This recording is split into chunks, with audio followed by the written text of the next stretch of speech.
Seja bem-vindo ao MG Capelania, um canal que fala sobre princípios e valores e extraímos essas informações da Palavra de Deus.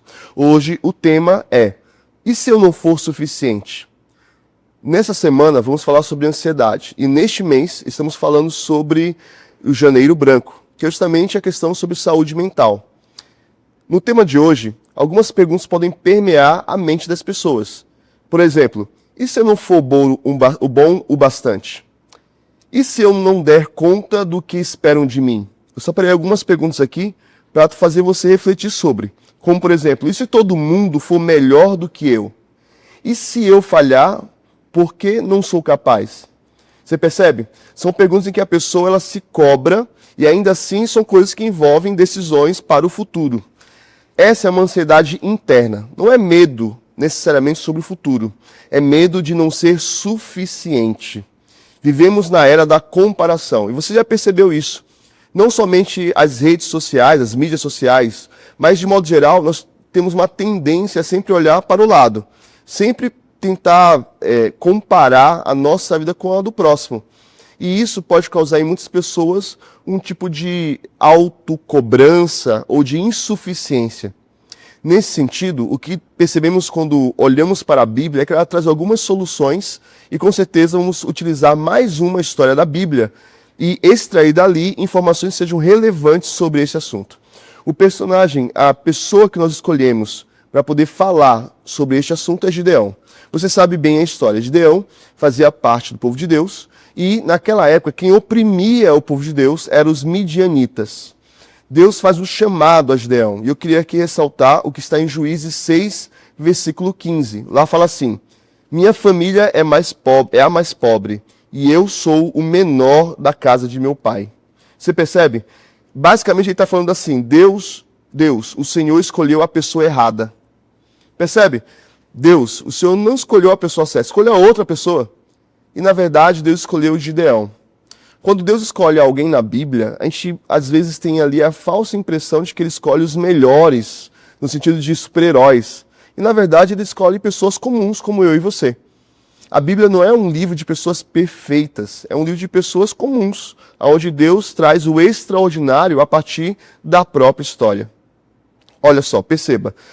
Na psicologia, existem alguns aspectos que temos que ressaltar sobre essa visão, essa história de Gideão. Primeiro ponto é subestima suas capacidades. E sim, muitas vezes, quando nós deparamos com alguns conflitos, algumas decisões, pessoas passam por esse caminho de achar que não são suficientes. Um outro ponto que é muito interessante e que sempre acontece é a pessoa focar nas suas próprias limitações. Não consigo por isso, ou eu tenho tal dificuldade, ou eu não consigo porque não tenho tal recurso. E quando Deus chama, Ele não está olhando para esses detalhes. Ele sabe para onde você vai, Ele sabe o teu futuro.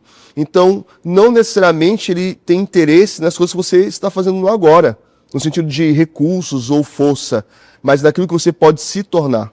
Um outro ponto importante, a pessoa geralmente sente que nunca é o bastante. Sempre se coloca um pouco mais para baixo, sempre tem uma dificuldade em tomar decisões importantes para a própria vida. Você percebe? Deus chama Gideão. E em Juízes 6, versículo 12, fala assim, faz a nomenclatura, cita ele como um homem valente. Deus não chama pelo que somos, mas pelo que podemos nos tornar. Você sabe, o inimigo ele tem uma tática que ele usa desde o passado. Ele aponta para os teus erros no passado e ele te fala quem você é. Muitas pessoas aceitam essa condição e não conseguem avançar. Mas não se esqueça, enquanto o inimigo te aponta o teu passado, Deus ele te aponta o teu futuro. Olha só, um futuro de alegria, de vitória, de bênçãos. Mas para que isso aconteça, temos que vencer essa barreira que começa internamente. Essa barreira da insuficiência. Essa ideia de que nós não conseguimos, que nós não podemos. A lógica humana vem assim: se eu for capaz, eu faço. Na lógica divina é: faça e eu te capacito no caminho. Você percebe? Deus ele trabalha na nossa vida de muitas maneiras. Mas se nós dedicarmos tempo para ouvir a voz de Deus, o que mais ele pode fazer em sua vida?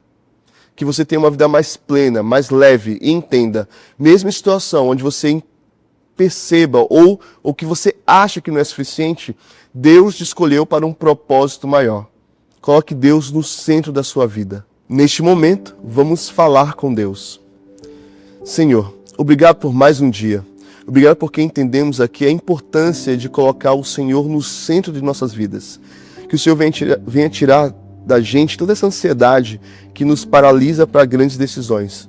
Que possamos entender também o valor que temos em Tuas mãos.